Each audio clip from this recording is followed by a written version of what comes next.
Hello everyone.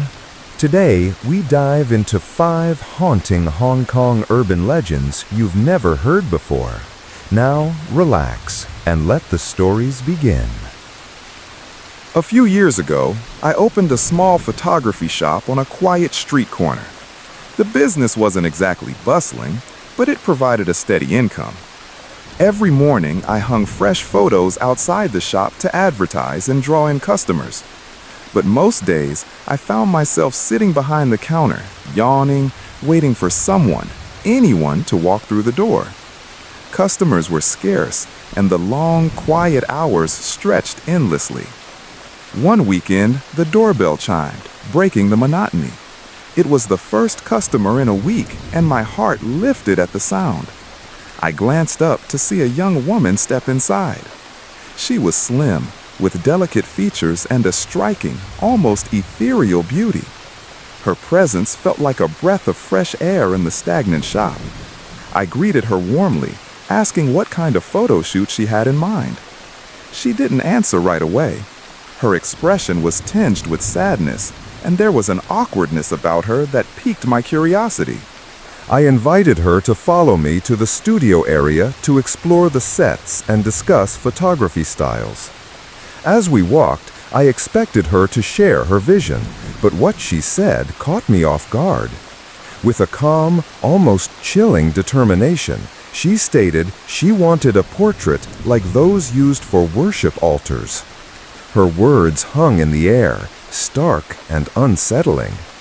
I stared at her, stunned, wondering if I'd misheard. She was young, vibrant. Why would she request something so ominous? In our culture, such photos are reserved for memorials, and taking one prematurely is considered a bad omen, a taboo few would dare to break. I hesitated, hoping she'd reconsider, perhaps opt for a more conventional portrait. But her resolve was unshakable. She insisted on the worship photo, her voice firm and unwavering. Reluctantly, I led her to the studio, my mind racing. As we walked, a bizarre idea flickered through my thoughts. What if I offered a death experience photography service? It was a morbid concept, but it might appeal to the younger crowd seeking something unconventional. The thought was fleeting, quickly dismissed as I guided her to the portrait room typically used for elderly clients. The room was sparse, containing only a small chair in the center, surrounded by large softbox lights. I gestured for her to sit, trying to steer the session away from the taboo by suggesting a simple white background, like an ID photo. She shook her head, resolute. She wanted the photo to follow the traditional style of a worship portrait, no compromises. Seeing no way to dissuade her, I complied. I moved the chair to the back of the room where a deep blue backdrop hung, the kind often used for such solemn portraits. I adjusted my camera, focusing through the lens. Her face, framed in the viewfinder, was a mask of tension and inexplicable sorrow. Her eyes seemed to carry a weight far heavier than her years. To ease her discomfort, I gently encouraged her to smile, hoping to lighten the mood. But her expression remained unchanged, heavy with that same somber air she'd carried since entering the shop. I snapped a few shots, adjusting angles and lighting, hoping she'd have options to choose from. I assumed her tension stemmed from the gravity of the shoot, so I offered soft reassurances, trying to make her feel at ease. After about 30 minutes, the session was done. I told her the photos would be ready by noon the next day, and asked her to return then. She murmured a quiet thank you, and for the first time that morning, a faint smile crossed her lips. It was delicate, almost ghostly, but it softened her beautiful face. I escorted her to the door, noticing a strange chill emanating from her pale, slender frame as I walked beside her. She didn't say goodbye, just gazed straight ahead and glided out of the shop, her silence leaving an eerie void. Her enigmatic presence lingered in my mind, puzzling and unsettling. That night, I stayed late to process her photos, eager to prepare them for her return. But as I reviewed the images, my stomach sank. Every single photo was wrong, blurred, out of focus, the details smeared into an indistinct haze. I held the prints up to the light, examining them closely, but found no explanation for the distortion. I'd been meticulous during the shoot, my focus sharp, my equipment reliable. Perplexed, I checked the film reel, but it was flawless, no scratches or defects. The anomaly gnawed at me, each blurred image of her face deepening the mystery. I realized I'd have to ask her to reshoot, an impossible request given her insistence on the original session. Scratching my head, I dreaded the awkward conversation awaiting me. How would I explain this to her? The next day, she arrived precisely on time, still wearing the same striking red dress from the day before. But her appearance had changed subtly. Her face looked gaunt, her features sharper, almost hollow. Dark bruises marred her otherwise flawless skin, raising questions about her life outside the shop. Who was this woman, and what was her story? She asked about the photos with an urgency that made my guilt flare. I fumbled, unsure how to admit the failure. Silence stretched between us, her expectant gaze boring into me. Unable to avoid it, I retrieved the blurred prints and laid them on the counter, stammering an explanation. I admitted there'd been an issue during processing and asked if she'd consider reshooting. She didn't respond immediately, her eyes fixed on the photos with a quiet, mournful intensity. To my surprise, she didn't reproach me or demand a redo. Instead, she calmly requested that I frame the photo, blurred as it was. Relieved to avoid further conflict, I agreed, discussing frame sizes with her. She then made an unusual request.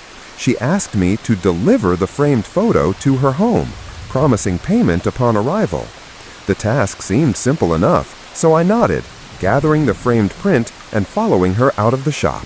She led the way, her steps light and deliberate, while I carried the frame behind her. The journey was longer than I expected, taking us across a busy highway, which struck me as odd. My unease grew as we left the main road and entered a forested area, the path growing narrower and more isolated. Doubt crept in. Was she leading me somewhere dangerous? I raised my voice, questioning her intentions. She turned to me, her expression calm and reassuring. Her house, she said, was just a few hundred meters ahead. Hesitant but persuaded, I continued, though the surroundings grew increasingly desolate. We reached an empty lot, where she pointed to a large mound of dirt by the roadside and instructed me to place the frame there. I laughed nervously, thinking she was joking. There were no houses, no signs of life, just the mound and the wilderness around it. I asked again, seeking clarification, but she insisted this was her home, urging me to leave the frame on the mound. Frustration boiled over. I'd spent the entire day following her, neglecting my shop, and now this bizarre request pushed me to the edge. I grabbed her shoulders, intending to demand answers, but the moment my hands touched her, something horrific happened. Her flesh seemed to melt under my grip, clinging to my hands like decay. I yanked them back, staring in horror at the residue on my palms. Her shoulder, where I touched her, was now a gaping, gangrenous wound. Trembling, I looked up at her. She began to cry, her voice a wail of anguish as she clawed at her body, complaining of unbearable itching. With each scratch, chunks of flesh fell away, revealing pale, sagging tissue beneath. Her eyes, once sad, were now wild and lifeless, her body emanating a putrid stench like that of a rotting corpse. The truth hit me like a wave. She wasn't human. She was a ghost. Panic seized me. I screamed and bolted, stumbling through the forest until I found the main road. My heart pounding, I ran to the police station and recounted the entire ordeal. The authorities listened intently, and as they investigated, a chilling story emerged. The girl had been a student at a prestigious university near my shop. Her friends hadn't seen her in months, and her disappearance had gone unreported until now. The police contacted her family and, using the clues I provided, tracked down the culprit. He was her boyfriend, someone she'd met online. They'd lived together briefly, but when she tried to end the relationship, his affection turned to rage. He murdered her and buried her body in the very mound where she'd led me. The realization was sickening. Her spirit had sought me out, perhaps to reveal her fate. After that day, my shop felt heavier, as if her presence lingered in the air. Business dwindled further, the gloom of the encounter casting a shadow over everything. Unable to sustain it, I closed the shop and sought a new path, forever haunted by the memory of that ghostly girl and her mournful, fleeting smile. In December 1989, a chilling incident unfolded in Hong Kong's North District, an international municipality nestled in the New Territories. At the heart of this tale was an old restaurant called Grong Cha, renowned for its eclectic yet simple menu, specializing in char siu, rice, and pho. The establishment, with its weathered wooden tables and flickering neon sign, exuded an air of nostalgia, drawing in locals and the occasional curious traveler. One chilly afternoon, Chang, a young worker at Grong Cha, answered a phone call. The order was for 4 people, steaming bowls of pho and grilled pork rice topped with fried eggs. The caller's voice was curt but clear, providing an address: No. C, Building B, Garden Plaza.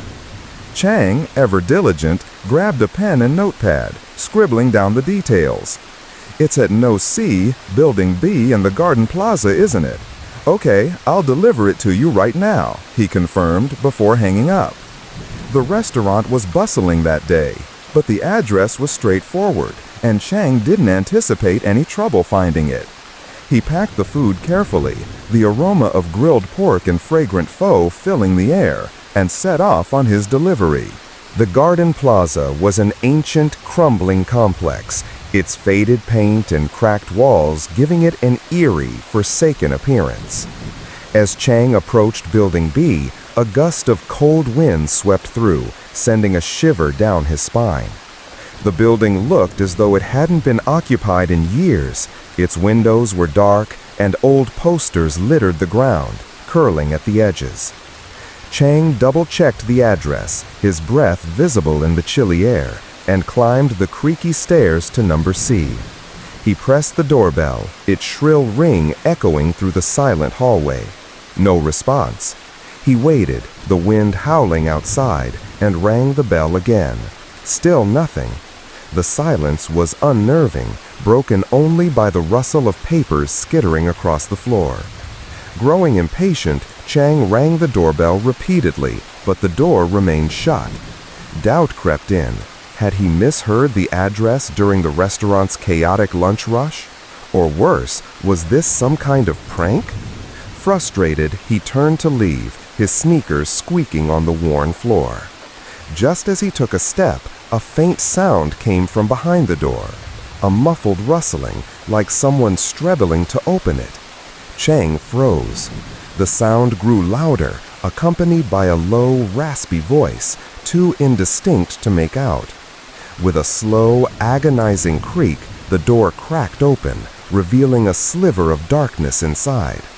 The gap was too narrow to see anything clearly, and the person behind it seemed intent on keeping it that way.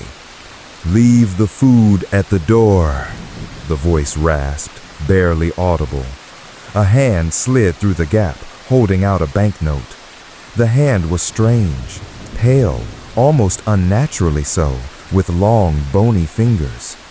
Chang couldn't see the person's face, but the voice suggested it was a man. Hesitant, he took the note and examined it under the dim hallway light. It seemed legitimate, crisp, and unmarked. Shrugging off his unease, Chang placed the food at the doorstep as instructed and left, the creepy encounter lingering in his mind. That night, as Grong Cha's staff cleaned up and prepared to close, the owner, Mr. Lee, sat at the counter tallying the day's earnings. His brow furrowed as he sifted through the stack of bills. Among the real money was something out of place, a piece of joss paper, the kind burned as offerings for the dead. Its presence was jarring, like a cold hand on the back of his neck. "Who's playing games here?" Mr. Lee barked, holding up the joss paper for the staff to see. "Why is this here?" His voice carried a mix of anger and unease. He suspected someone had swapped real money for the ritual paper as a prank, but no one confessed.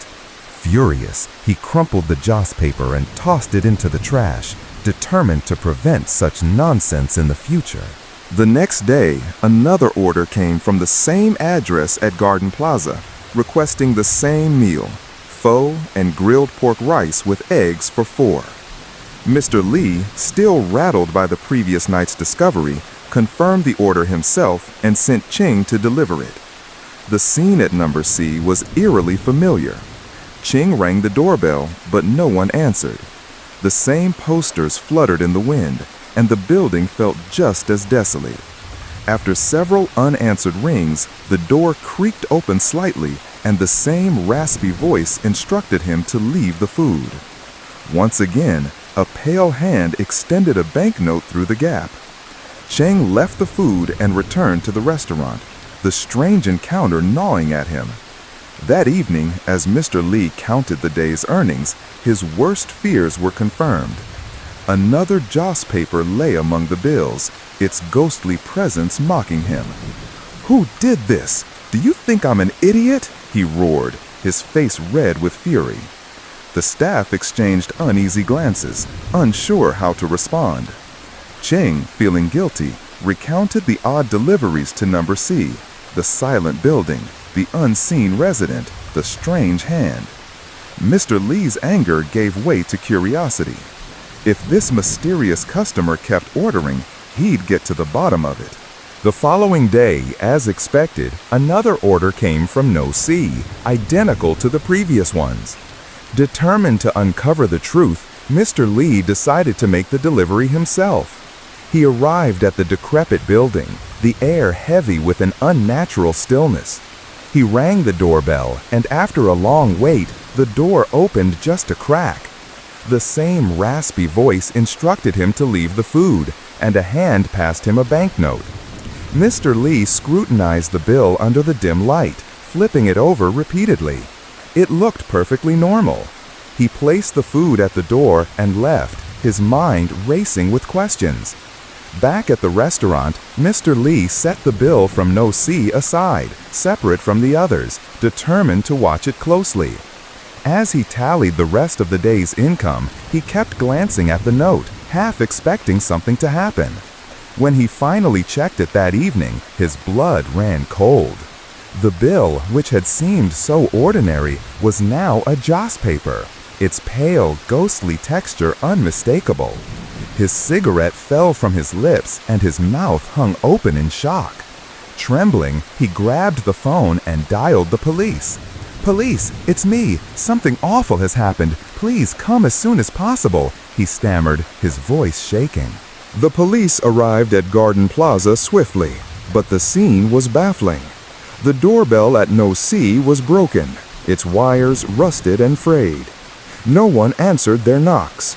With no response, they forced the door open, only to find it locked from the inside. When they finally broke through, a horrifying sight greeted them.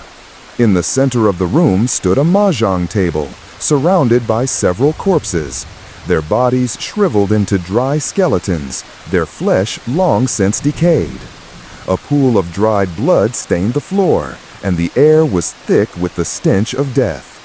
A coal burner sat in the corner, its faint residue suggesting carbon monoxide poisoning as the cause of death. The scene was chilling, but what puzzled the police most were the empty lunchboxes scattered around the room, boxes from Grong Cha containing traces of rice and pho. The forensic team later confirmed the bodies had been dead for over a week, yet the food in their stomachs was only 2 days old. Even more shocking, fingerprints on the joss papers matched those of one of the deceased. The police were dumbfounded. How could dead people order food? Who had been eating it? News of the incident spread like wildfire across Hong Kong, sensationalized by newspapers and whispered in alleyways. It became the city's most perplexing mystery, the only case in decades the Hong Kong police publicly admitted they couldn't solve. A feng shui showman offered an explanation. The spirits of the deceased, trapped in the sunless apartment, believed they were still alive, their restless souls playing mahjong in the darkness. Locals claimed to hear the clatter of mahjong tiles echoing from the abandoned room late at night, a haunting reminder of the unsolved enigma. In 2019, Ken and his colleague Kiba embarked on a business trip to the suburbs. Their work complete, they began the drive back home, the road stretching long and monotonous before them. The journey felt tedious, so they searched for something to talk about to break the silence. Kiba, glancing out the window at the darkening landscape, brought up a local rumor. "You know, they say this road is haunted," he said, his voice carrying a mix of curiosity and unease. "Lots of stories about female ghosts appearing along this stretch." Ken turned to him, smirking. "Ghosts? Come on, it's just rumors. We drove this way this morning and nothing happened, right?" He kept his eyes on the road, dismissing the idea with a wave of his hand. But as the topic of ghosts lingered, Ken couldn't help but notice the surroundings. The night had swallowed the road, leaving it cloaked in an oppressive darkness, the kind that made the skin prickle. The absence of streetlights and the dense trees lining the path only deepened the eerie atmosphere. Suddenly, Ken's foot eased off the gas, his heart skipping a beat. Ahead, a young woman walked slowly along the shoulder of the road. She wore a short skirt and a fitted blazer, the kind of outfit you'd see in a corporate office, her slim figure swaying gently with each step. Her slow, deliberate pace stood out in the desolate night. Kiba's eyes lit up and he nudged Ken with a grin. "Hey, she's cute. Let's offer her a ride." Ken nodded, pressing the horn lightly to get her attention. But the girl didn't flinch, didn't turn, didn't even acknowledge the sound. She just kept walking, her silhouette unwavering against the dim headlights. Puzzled, Kiba leaned out the window and banged on the car door, the sharp sound echoing in the quiet night. "Hey, sweetheart, need a lift? We've got room," he called, his tone playful but edged with impatience when she didn't respond. Her silence grated on Kiba. Frowning, he leaned further out, squinting to get a better look at her. Then, without warning, his face drained of color. His voice faltered, a stammered gasp escaping his lips as he recoiled into his seat. His eyes were wide, his body rigid with terror. "Ken," he choked out, barely able to form words. "Her face, it's not right." Ken shot him a confused glance. "What are you talking about?" But Kiba's expression, pale, trembling, his breath coming in shallow gasps, sent a chill down Ken's spine. Kiba's voice rose to a panicked shout. "It's a ghost, Ken! Her face, it's pale. Her eyes are black pits, and there's blood pouring from her eyes and mouth. Drive, damn it, drive!" Ken's heart raced as he glanced at the road, half expecting to see nothing but empty pavement. But Kiba's terror was contagious, and when he stole a quick look at the girl, his stomach lurched. Her face, briefly illuminated by the headlights, was a grotesque mask, pale as death, with hollow, blackened eye sockets and streams of blood dripping from her eyes and mouth, staining her chin and neck. The sight was so jarring that Ken's hands tightened on the wheel, his mind struggling to process it. "Drive, Ken! She's chasing us!" Kiba screamed, his voice cracking with fear. Ken shook his head, trying to stay rational. "Are you messing with me, Kiba? This some kind of joke?" but Kiba's face remained frozen in horror, his eyes darting to the rearview mirror. "I'm not joking. She's real, Ken. A ghost." Before Ken could argue further, the scene ahead silenced him. The girl, impossibly, stood directly in front of the car, her bloodied face looming in the headlights. Ken's breath caught in his throat. She hadn't been there a second ago. The road had been clear. His hands jerked on the wheel, the car swerving violently as he tried to avoid her. The sharp turn sent them careening toward the edge of the road, tires screeching as the vehicle veered from one side to the other. Ken fought to regain control, his heart pounding as the car narrowly missed her, the moment stretching into a blur of panic. Miraculously, they avoided a crash, the car stabilizing as Ken gripped the wheel with white knuckles. Kiba let out a shaky breath, his voice trembling. "Thank God, we're okay." Ken, drenched in sweat, nodded, his mind reeling. "She was right there," he muttered, his voice barely above a whisper. "She was behind us, then in front. How?" Without another word, Ken floors the accelerator, desperate to put distance between them and the apparition. They sped toward a rest stop a few miles down the road, the silence in the car heavy with dread. When they reached the stop, Ken pulled over, his hands still shaking. "I need a break," he said, climbing out of the car. "And I need to pee. That scared the hell out of me." Kiba, still pale, nodded weakly. "Hurry up, man. I don't want to stay here long." They stepped out into the cold, quiet night, the rest stop surrounded by dense forest. The air was thick, the darkness almost suffocating, with no streetlights to pierce the gloom. The trees blocked out the moonlight, casting long, jagged shadows that seemed to shift in the corner of their eyes. Ken and Kiba stood a few trees apart, the silence broken only by the rustle of leaves and their own uneven breaths. Kiba was mid-relief when a sound shattered the stillness, a long, guttural howl from deep within the forest. His head snapped up, his body freezing as his eyes locked onto a figure in the distance. It was her, the same girl, her gait uneven, her head tilted at an unnatural angle, as if her neck had been snapped. Blood still streamed from her eyes and mouth, glistening in the faint light. She staggered closer, her movements jerky, like a marionette with broken strings. Kiba's legs locked in place, his body paralyzed with fear. For a few agonizing seconds, he stood rooted to the spot, watching her approach. Then a scream tore from his throat, and he bolted toward the car, his voice raw with terror. "Ken, it's her, the ghost!" Ken, leaning against the car with a cigarette, turned just in time to see Kiba sprinting toward him, his face a mask of panic. Without questioning, Ken threw the cigarette down, jumped into the driver's seat, and started the engine. The car roared to life, and Ken peeled out of the rest stop, the tires kicking up gravel. Both men were trembling now, their breaths shallow and ragged. "She's following us," Kiba whispered, his voice barely audible over the engine. Ken didn't dare look back, his eyes fixed on the road, but the fear in Kiba's voice was enough to make his blood run cold. They sped through the night, the road blurring past them. But then, impossibly, she appeared again, standing dead center in the road, her bloodied face illuminated by the headlights. Ken's eyes widened, a gasp escaping his lips. There was no time to react. The car slammed into her with a sickening thud, the impact sending her body hurtling into the air. Blood sprayed like a burst pipe, splattering across the windshield in a gruesome arc.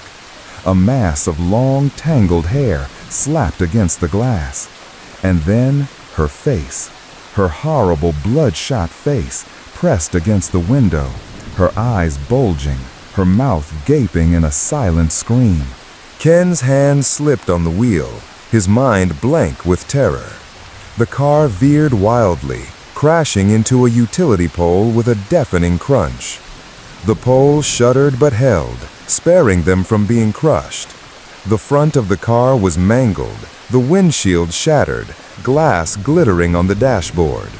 Kiba, dazed but alive, scrambled out, using the ground to steady himself. But as he looked up, his heart stopped. The girl, or whatever she was, flew toward him from the darkness, her mouth stretched impossibly wide, her red tongue lolling out like a predator's. Kiba's scream was cut short as he collapsed, his mind unable to process the horror. Ken wasn't so lucky. Trapped in the wreckage, he succumbed to his injuries before help could arrive. Kiba, miraculously, was rescued and treated in time, but the ordeal left him broken. His mind unraveled, haunted by the image of the ghost girl, her bloodied face, her unnatural gait, her relentless pursuit. For the rest of his life, she lingered in his nightmares, a specter he could never escape. Sugi once had a happy family, but that warmth faded as her father's drinking and gambling spiraled out of control. His rage often turned violent, leaving Sugi and her mother bruised and broken. The abuse silenced Sugi, turning her into a quiet, withdrawn girl who carried her pain like a shadow. As the years passed, her mother, desperate to give her a better life, enrolled her in a vocational boarding school far from home.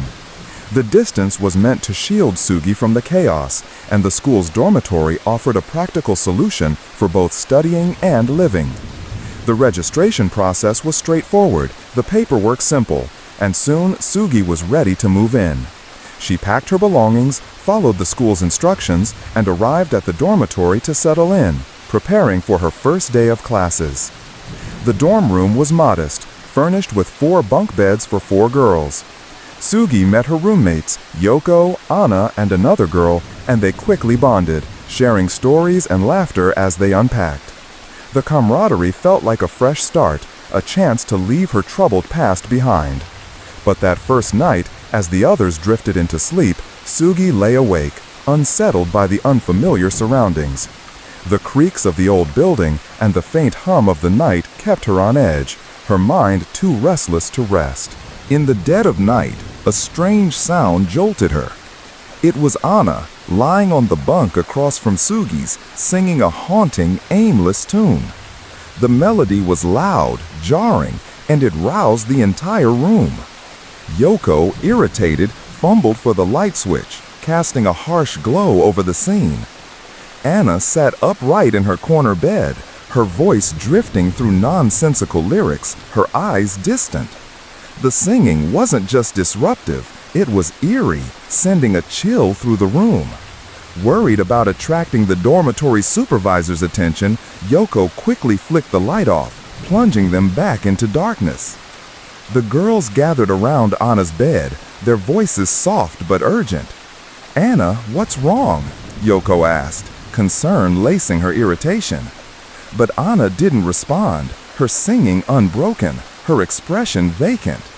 They tried again, their questions growing more insistent, but she remained locked in her trance-like state.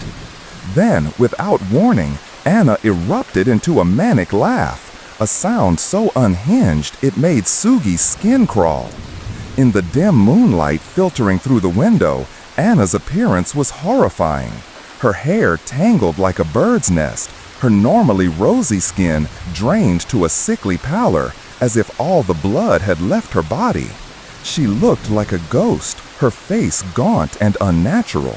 Suddenly, Anna stood and shuffled to the dressing table in the corner, her movements stiff and mechanical.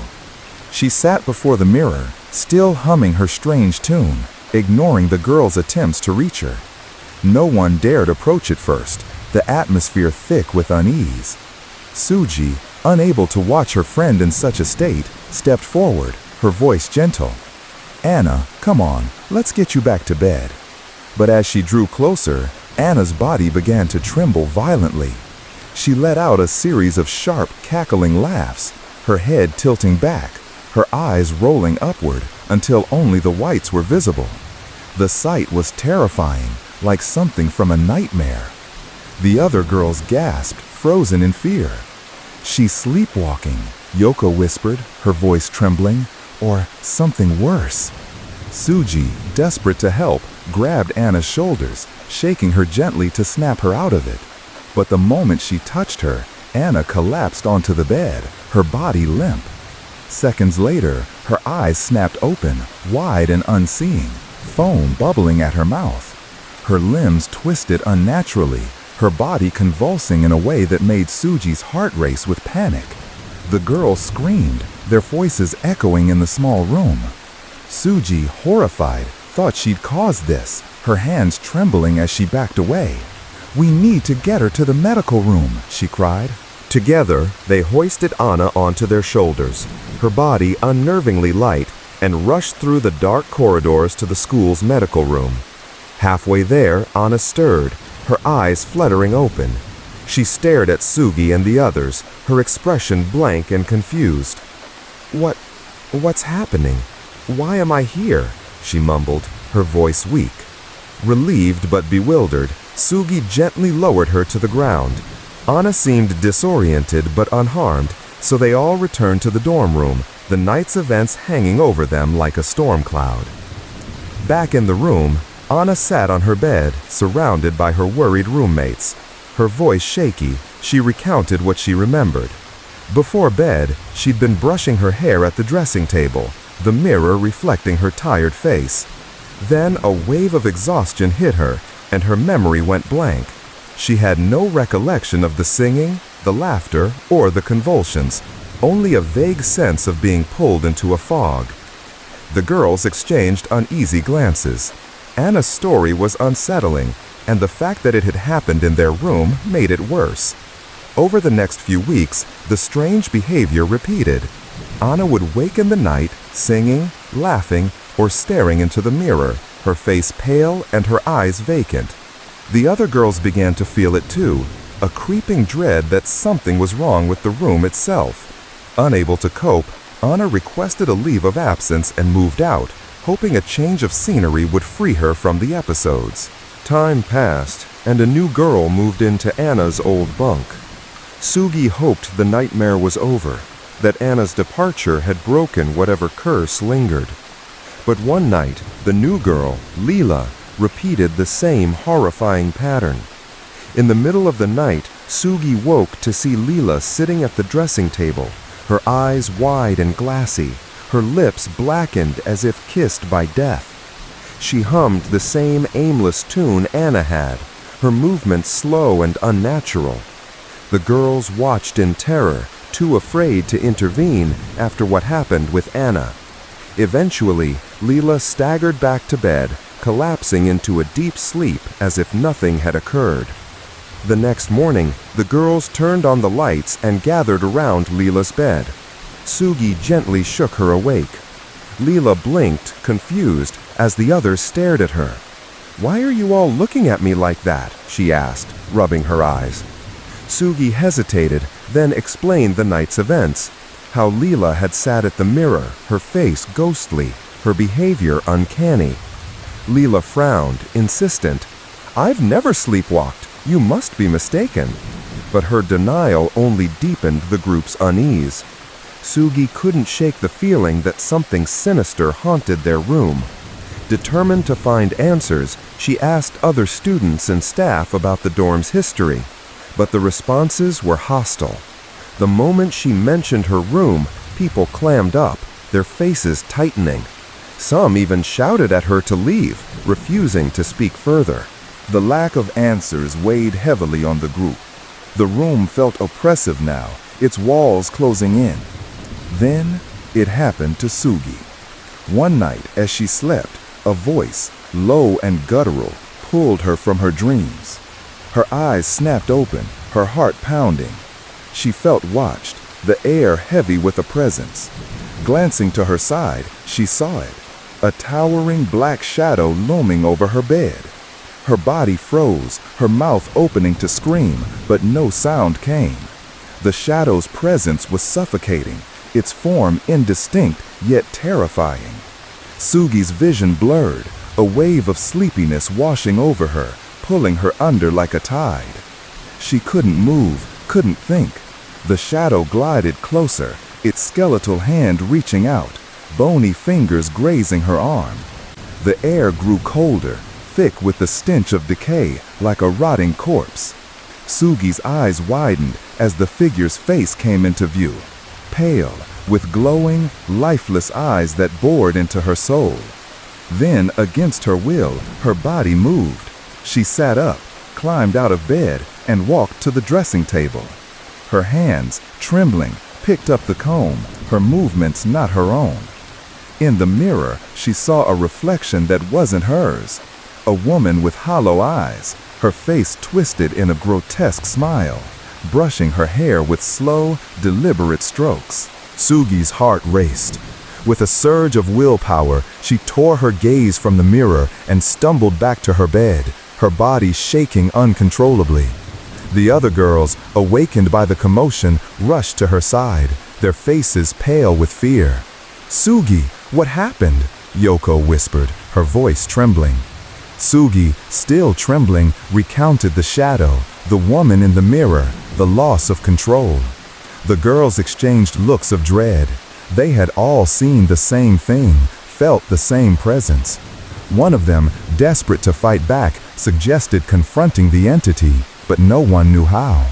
Then, Sugi's hand brushed against the pendant around her neck, a marble amulet engraved with a Buddha image, a gift from her grandmother. She remembered her grandmother's words, "Keep this with you always, it will protect you." The pendant had been with her through her childhood, a talisman against her father's violence. In that moment, she realized it had saved her, breaking the spell that had pulled her to the mirror. The girls stayed up all night, huddled by the window, sharing their stories. Each had seen the woman in the mirror, felt the shadow's presence. The room was cursed, they agreed, and none felt safe staying. One by one, they requested transfers, unable to endure the terror. Sugi, too, knew she had to leave.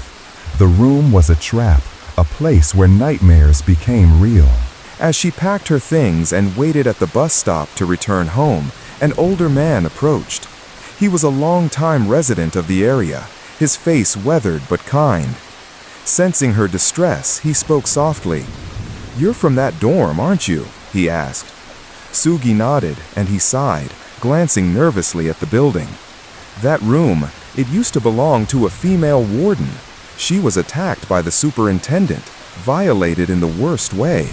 She couldn't bear the shame and took her own life in that very room. Ever since, anyone who stays there, they see things. They sleepwalk, act strange. No one talks about it, but everyone knows. Sugi's blood ran cold. The pieces fell into place. The singing, the mirror, the shadow. The woman's spirit lingered, trapped in her pain, haunting anyone who dared sleep in her room. Sugi clutched her pendant tightly, grateful for its protection, but haunted by the truth. She boarded the bus, leaving the dorm behind, knowing she'd never forget the ghostly woman or the terror of that cursed room.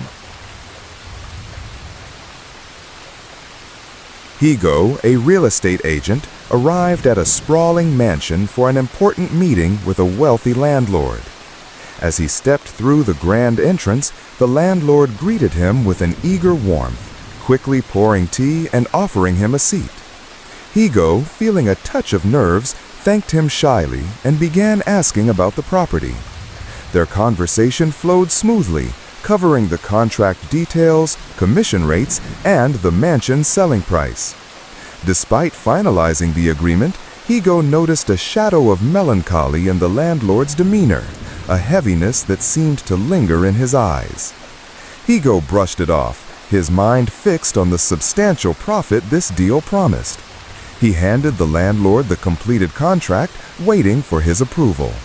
But as they sat in the opulent living room, the atmosphere grew heavy, almost oppressive. A sudden chill ran through Higo, making his skin prickle. Before he could dwell on it, the living room door burst open with a loud creak, startling him. He glanced back, expecting to see someone, but the doorway was empty. the corridor beyond shrouded in shadow. Trying to regain his composure, Higo asked the landlord about the mansion's facilities, infrastructure, and overall condition to assess its value. The landlord's response was oddly detached, his voice flat as he said he'd sell at any price Higo deemed fair. The indifference caught Higo off guard. Such a grand property, and the owner seemed unbothered by its worth. Before Higo could press further, a strange noise echoed from the corridor, a low, unsettling hum that made his pulse quicken. The landlord, unfazed, handed back the contract with a few minor revisions noted, asking when they could finalize the deal. Higo nodded, jotting down the requests, and made a hasty exit, the landlord escorting him to the door. As they walked through the mansion, a cold draft enveloped Higo, as if the house itself were exhaling an icy breath. A nagging suspicion grew. He felt the landlord was hiding something. His eyes drifted to a corner of the living room where a pile of dusty children's toys lay abandoned, their bright colors faded. The sight puzzled him. The landlord had mentioned living alone, with no wife or children. Shaking off the unease, Higo stepped outside, determined to focus on the deal. But as he approached the gate, a cold breeze grazed his back, and he felt the unmistakable weight of being watched. He turned, his gaze drawn to an upstairs window. There, framed in the glass, stood a small figure, a boy with pale skin and dark, hollow eyes, staring down at him. Higo froze, his heart racing. The landlord had explicitly said he had no family, so who was this child? The boy's gaze was unnerving, his expression blank yet piercing. Higo tried to dismiss it, convincing himself it was a trick of the light or his imagination. He hurried to the gate, eager to leave the mansion behind and dive back into his work. But the boy's silent stare lingered in his mind, an unsettling presence that followed him. Barely an hour after leaving, Higo's phone rang. It was the landlord, his voice urgent, almost frantic, insisting they finalize the contract immediately. Puzzled by the sudden desperation, Higo agreed to return. He pulled up to the mansion and rang the bell, but no one answered. Minutes passed, the silence stretching uncomfortably. His instincts screamed that something was wrong. He banged on the door, calling out the landlord's name, but there was no response. Growing anxious, he tested the handle and found the door unlocked. Hesitant but curious, he pushed it open, stepping into the dim foyer. The air inside was heavy, thick with an unnatural chill. As he ventured deeper, he heard a faint, pained groan echoing from the living room. "Higo," the voice rasped, weak and trembling. Higo rushed toward the sound, his heart pounding. There, sprawled on the floor, was the landlord, his clothes soaked in blood, a deep gash across his back. His face was pale, his eyes wide with terror as he reached for Higo. "Help me," he gasped, collapsing into Higo's arms. Higo caught him, his mind racing. "What happened? Who did this?" he demanded, scanning the room for signs of an attacker.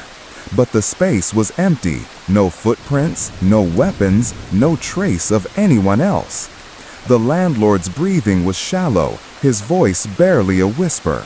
"Someone tried to kill me," he stammered, his eyes darting wildly. Higo, shaken, called for an ambulance and rushed the landlord to the hospital. The injury, though severe, wasn't life-threatening, and within minutes the old man regained consciousness, his body swathed in white bandages, his eyes heavy with exhaustion and sorrow. When Higo pressed him for answers, the landlord's gaze grew distant, a mix of grief and guilt clouding his features. He beckoned Higo closer, his voice low as he began to unravel a chilling tale. A year ago, he'd been a struggling businessman, his company teetering on the edge of bankruptcy. Every project he'd invested in had collapsed, leaving him penniless and desperate. Over drinks with a friend, he was offered a solution: a ritual he'd learned about in Thailand. It involved worshipping a kumantong, a statue housing the spirit of a dried fetal body, enchanted to bring prosperity to its adopter, who would act as its parent. Desperate and out of options, the landlord had traveled to Thailand, procuring a kumantong statue and setting up an altar in his home. At first, the ritual worked miracles. Money flowed in, his business revived, and old partners returned with new deals. He even met a beautiful woman, and they married quickly. Soon after, she became pregnant with a healthy boy, the promise of a family filling him with hope. But his wife grew uneasy, particularly around the kumantong altar. She complained of a heavy presence, a feeling of being watched. One night, passing the altar, she glanced up and froze. The statue's face had changed, its eyes glaring at her with malice. She told her husband, but he dismissed it as nerves, even laughing at her fear. That night, unable to sleep, she wandered downstairs, drawn to the altar as if compelled. As she descended, a force slammed into her back, sending her tumbling down the stairs. She hit the floor hard, blood pooling around her as she lost consciousness. When she woke, the baby was gone, and doctors later confirmed she'd never be able to conceive again. The tragedy shattered their marriage. Arguments turned to silence, and eventually she left, suitcase in hand, leaving the landlord alone in the mansion.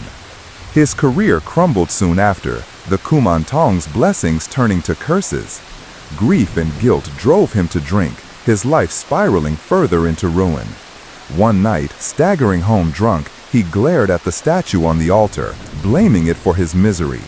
In a fit of rage, he raised a wine bottle to smash it. But before he could strike, a turquoise light flashed from the statue, blinding him. His hand turned against him, the bottle crashing into his own head. Blood streamed down his face, his vision swimming.